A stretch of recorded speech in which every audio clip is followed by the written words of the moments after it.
स्वराज्याचे धाकलेदनी छत्रपती संभाजी महाराजांना ज्या कसब्यामध्ये कैद केलं गेलं तो हा सरदेसाई वाडा आणि याच ठिकाणी त्यांचं स्मारक उभं करण्याची घोषणा मुख्यमंत्री देवेंद्र फडणवीस यांनी केलेली आहे। आणि जर आता आपण कसब्यामध्ये बघायला गेलं तर तत्कालीन वास्तूच्या कोणत्याही गोष्टी किंवा अवशेष आपल्याला दिसून येत नाहीये। हे जे बांधकाम आहे ते अगदी 100-150 वर्षापूर्वीचं असावं असं इथल्या त्यांच्या वंशजांचं म्हणणं आहे। तर आपण कसब्यात बघितलं तर अगदी हजारोंच्या संख्येनं शंभू भक्त इतिहासप्रेमी रोज येत असतात, तिथं भेटीगाठी देत असतात, पाहणी करत असतात आणि धाकल्या दाण्याला ज्या ठिकाणी पकडलं गेलं ती जागा किंवा इतिहासाच्या गोष्टी शोधण्याचा त्यांचा प्रयत्न सुरू असतो।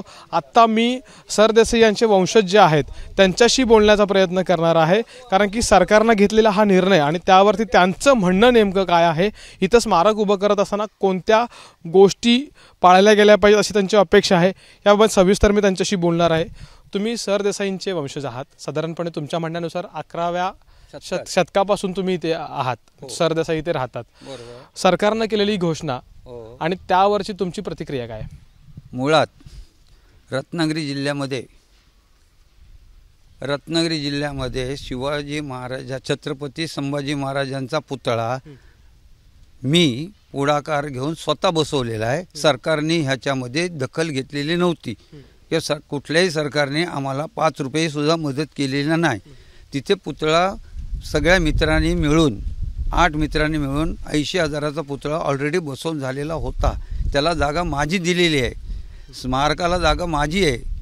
त्या स्मारक जिथे अर्ध पुतळा होता तो 85,000चा पुतळा राजू महाडिक, वायकर, रवींद्र वायकर साहेब, आणखी सुनील चव्हाण साहेब यांनी सरदेसाईंना पूर्णपणे गंडवून आता तिथे 3रं स्मारक बांधलं आहे। मुळात ऑलरेडी संगमेश्वरला एक स्मारक आहे, कसब्यात पहिलं 93ला मी बसवलेलं, आणि आता हे वायकर साहेब, राजू महाडिक, आणखी सुनील चव्हाण यांनी हे 3रं स्मारक बसवलं। 3 स्मारकं इथे करण्याची मुळात जरुरी नव्हती। सरदेसाई घराण्यामध्ये छत्रपती संभाजी महाराज काही काळ उतरलेले आहेत, पण हा काळ कुठल्याही पुस्तकामध्ये किती काळ राहिलेले आहे त्याचा उल्लेख साधा नाही आहे। त्यांच्याकडे वाईट नजरेनं किंवा त्यांच्याबद्दलचा अपप्रचार हा सरकारी माध्यमातूनच केला गेला की ते बाईलवेडे होते, धुंदीत राहिले, नंतर ते नशेत राहत असत, त्यामुळे इथे पकडले गेले असं पुस्तकात लिहिलं गेलं। त्यामुळे छत्रपती संभाजी महाराजांकडे कोणाचंही दुर्लक्षच होतं। पण आम्ही जे सरदेसाई घराण्यामध्ये संभाजीराजे उतरले त्यांचं स्वागत करण्यासाठी आम्ही आमची जागा त्यांना राहायला दिली, पण तो किती काळ संभाजीराजे इथे राहिले ह्याचा उल्लेख कुठल्याही पुस्तकात नाही। 3 महिने, 3 वर्ष, 15 दिवस असं कुठेही नाही। बरं, पण मला सांगा स्मारकासाठी आता जी जागा सरकार अधिकारी आहे त्याच्यावर तुमची प्रतिक्रिया काय? बरोबर, आता हे काय म्हणजे का सरकार ही जी जागा सरदेसाईंचे वाडा हा 5 एकरमध्ये आहे। आता ती जी वास्तू आहे ती जर घ्यायची जर झाली तर 5 एकर जमीन अगोदर सरकारने अधिग्रहण करायला लागेल। त्या जागेमध्ये सरकारचं धोरण कळलं पाहिजे की आम्ही याचे आज प्रोजेक्ट करणार आहोत, त्याची ब्ल्यूप्रिंट निघाली पाहिजे। कारण काय झालं आहे, 80 सालामध्ये जे संगमेश्वरला स्मारक झालं ते धुळखाट पडलेलं आहे, त्याच्यावर 1 कोटी खर्च झाला आहे। कसब्यामध्ये पुतळा असताना 2रं स्मारक बांधलं गेलं, ते सरकारने आपल्या ताब्यात घेतलंच नाही आहे, त्याला ट्रस्ट नाही। त्याच्यावर मेघडंबरी बांधण्यासाठी माझ्याकडनं मुळात जागा घेतलेली आहे। ग्रामपंचायतनं माझ्याकडनं 100 रुपयाच्या बॉन्ड पेपरवर मेघडंबरी बसवण्यासाठी जागा ताब्यात घेतलेली आहे, तिची मेघडंबरी बसलेली नाही। राजू महाडिक नंतर वायकर ह्यांनी त्याचा दुरुपयोग करून ते तसंच स्मारक बांधलेलं आहे, पण ते आजपर्यंत सरकारनं आपल्या ताब्यात घेतलेलं नाही। ते सरदेसाईंच्या नावावर आहे अजून, तर त्याच्यावर ट्रस्ट नाही आहे, त्याची देखभाल करता येत नाही आहे, त्याचे CCTV नाही आहेत। मग ही दुरावस्था 2 कोटी रुपये खर्च करून त्याकडे सरकार दुर्लक्ष का करतं हे अगोदर बघायला लागेल। नाही तर त्याच्यात जे 2 कोटी रुपये खर्च गेले तसंच ह्या सरदेसाईंची सगळी प्रॉपर्टी खर्च घेऊन पुढं परत मध्ये जर काही करता जर आलं नाही तर फुकटची जमीन गेल्यासारखं होईल। मी कलेक्टर साहेबांना विचारलं रात्री की वायकर साहेबांनी मला इतकं गंडवलेलं आहे की स्मारकाचं काम झालं आणि उद्या ओपनिंग आहे, त्याच्या आदल्या दिवशी बांधकामाची परवानगी वायकर साहेब माझ्याकडनं घेतात आणि कलेक्टरनी खोलीत बंद करून माझ्याकडनं सह्या घेतल्या. As a prove. म्हणजे तुमचं असं एकंदरित म्हणणं आहे की आतापर्यंत दुरुपयोग होणार. तीन स्मारक उभारली गेली, हो. तो अनुभव पाहता कोणत्याही प्रकारचा दुरुपयोग इथं होऊ नये. हो नये, त्याची ब्ल्यूप्रिंट पहिल्यांदा प्रसारित करावी की या जागेमध्ये आम्ही काय काय करू. बरं, आता मला एक सांगा, इथं भरपूर लोक म्हणजे हजारोंच्या संख्येनं शंभूप्रेमी येत असतात. बरोबर. आता इथं सहसा लक्षात येत नाही, बरोबर. कुणाच्याही लक्षात. सगळ्यांना वाटतं की ही जी वास्तू आहे, म्हणजे मी कॅमेरामॅनला म्हणेन की त्यांनी तिकडे टर्न करावं, ती जी वास्तू आहे तीच वास्तू तिथं संभाजी महाराजांना पकडलं गेलं असं साधारणपणे येणाऱ्या प्रत्येकाला वाटतं. हो. तुम्ही वर्षानुवर्ष इथं राहिलेले आहात, वाडवडिलांपासून वडिलोपार्जित आपल्याला काही गोष्टी सांगितल्या जातात, तर जरा इथल्या परिसराची जर माहिती दिलात तर बरं पडेल. आता काय होतंय, तुम्हाला जी वास्तू दिसते की अर्धवट पडलेली आहे किंवा अर्धी बांधलेली आहे, ही अर्धा भाग आहे.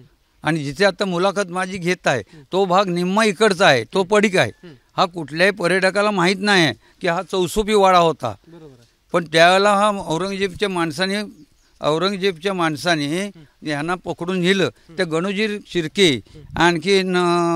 गणोजी शिर्केने ही जागा दाखवली की इथे सरदेसाईंच्या गाड्यात ते उतरलेले आहेत.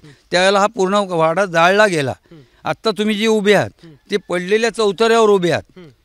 हा चौतरा फोटो काढा, हा चौतरा घ्या, हा चौतरा मूळ चौतरा तसाच राहिला, इथे वास्तू बांधलेली नाही आहे. मग जे अर्ध्या वास्तूमध्ये संभाजीराजे जे उतरले होते त्या वास्तूवर आपण बोलतोय. बरं, अच्छा, म्हणजे जिथं मी प्रेक्षकांनाही मुद्दाम सांगेन की हा जो भाग आहे, म्हणजे जिथं आता आम्ही उभे अर्धी वास्तू याच ठिकाणी किंवा ह्या भागातच संभाजी महाराज उतरले होते असं म्हणायचं तुम्हाला? नाही, आपण उभे आहोत ते. अच्छा, ही मोकळी जागा आहे. ही जेवढी दिसते समोर तेवढी इकडे हे बघा, हे फाउंडेशन, ही बाजू अशी इकडे, म्हणजे अर्धा भाग अजून इकडे होईल असा, प्लस देऊळ आहेत सगळी. पर्यटकांना सरदेसाईंनी कधी आमच्या जागेत येऊ नका असं कधीच सांगितलं नाही. तुम्ही बघू नका सांग. पण मी ज्यावेळेला त्यांना सांगत होतो की आम्ही स्मारक तयार केलेलं आहे, सरदेसाईंचा वाडा, त्यांच्या लोकांना सांगून तुम्ही ताब्यात घ्या आणि तिथे म्युझियम तयार करा की काही भाग दाखवा संभाजी महाराजांचे किंवा लायब्ररी काढा की लोकांना काहीतरी त्याच्यातनं बघायला मिळेल. पण हट्टापायी रवींद्र वायकरने हट्टापायी हा मोठा पुतळा दिला आणि 15 लाख रुपये त्याच्यातनं काढून नेले. तो अर्धवट पळलेला, त्याचं कामकाज अजून पूर्ण नाही आहे. तो कुणाला हँडओव्हर केला तोही माहीत नाही. सरकारनं आपल्या ताब्यात घेतलाच नाही, त्याची देखभाल करत नाहीत. आत्ता शिवप्रेमी, काय त्यांचं नाव, सकाळी येतात ना, शिवप्रतिष्ठानचे लोक येऊन त्यांना आंघोळ घालत आहेत. गावातली व्यक्ती किंवा शंभूप्रेमी कोणी येत नाहीत. हे फक्त शिवप्रतिष्ठानचे लोक दररोज सकाळी येऊन त्यांचं आंघोळ घालून त्यांचं पूजन केलं जातं. पण गावातले लोक तिथे जात नाहीत. म्हणजे मला एवढंच म्हणायचं, तुमचे आक्षेप किंवा तुम्ही जे एकंदरीत म्हणताय ते तसं खूप गंभीर आहे. पण तुमचं म्हणणं असं आहे की साधारणपणे जर का वास्तू उभी करणार असाल, स्मारक उभी करणार असाल तर आधीच्या अनुभवातून तुम्ही शिकाणी मग पुढे जा. हां, पूर्वीची जागा अजून स्मारक बांधलेल्याची जागा सरकारने ताब्यात घेतलीच नाही. मी सरदेसाईंनी ग्रामपंचायतला जागा दिली मोफत, महिना मोबदला. त्या राजू माडकांनी सगळी जागा ॲक्वायर करून अनलिगल तहसीलदारांनी नोटीस लावलेली असताना सुद्धा राजू माडकांनी हट्टानं पूर्ण इमारत केलेली आहे. त्याचा सरकार अजून जबाब देत नाही आहे. तर मला वाटतं हे जर का स्मारकासाठी जर झालं, ही जागा घेतली आणि ह्याचा दुरुपयोग झाला आणि फक्त हे पैसे खाण्यासाठीच फक्त ही जमीन जर माझ्या ताब्यात जर घेत असतील तर सरकारनं गांभीर्यानं विचार करावा. नाही, जी मुख्यमंत्र्यांनी आज जी घोषणा केली ती खरोखर स्वागतार्ह आहे. कारण 40 वर्ष आम्ही झगडतोय ह्या स्मारकासाठी. बरं, इथं छत्रपती संभाजी महाराजांचा फार मोठा इतिहास आहे. जिथं महाराजांना पकडलं गेलं, जिथं महाराजांचे जवळजवळ 40% त्यांचं आयुष्य इथं घडलं गेलं. त्यांची सासरवाडी इथे आहे, ते इथं न्यायनिवाडा करायला यायचे. त्यांचं आवडतं ठिकाण असून सुद्धा जिथं पकडलं गेलं तिथं स्मारक म्हणून एक शिवाजी महाराजांचा पुतळा व्यतिरिक्त इथे काही नाही. जो पडका वाडा आहे तो संगमेश्वरला जिथे स्मारक म्हणून बांधलं गेलं तिथं जवळजवळ 80 लाख रुपये खर्च झाले, पण तो पडीकच राहिला. हा सुद्धा तसाच भाग राहिला. त्यावेळेला हे सरदेसाई जागा देण्यास तयार नव्हते. संभाजी ब्रिगेडच्या सर्व पदाधिकाऱ्यांना मी महाराष्ट्रातून इथे घेऊन आलो होतो. ह्यांना मी सांगितलं होतं की एवढ्या स्क्वेअर फीटचे तुम्हाला मेट्रो सिटीत जागा देऊ आम्ही कुठल्याही भारतातल्या. पण त्यावेळेला हे सरदेसाई ॲग्री नव्हते. ते म्हणाले मला भूमिहीन करतोयस तू. मग त्यावेळेला आम्ही ही जागा घेऊन संभाजी ब्रिगेड स्वतः इथं स्मारक बांधणार होते. त्यावेळेला म्हणजे त्या 25-30 वर्ष झाली. त्यावेळेला हे नाही म्हणाले. आज सरकार अधिग्रहण करतं म्हटल्यावर हे ॲग्री झाले. तर माननीय मुख्यमंत्र्यांना एवढीच इच्छा आहे की तुम्ही जागा ताब्यात घेतल्यानंतर संभाजी महाराजांना शोभेल अशी सुसज्ज असं चांगलं स्मारक बांधा. पण चालू केल्यानंतर ते संपेपर्यंत अजिबात थांबवू नका. कारण इथं जिथं संभाजी महाराजांच्या नावाने जे जे स्मारक बांधलं गेलं, जे काय झालं तिथं भरपूर भ्रष्टाचार झाला आहे आणि काम कमी आणि पैसे खाणं जास्त हाच विषय झालेला आहे.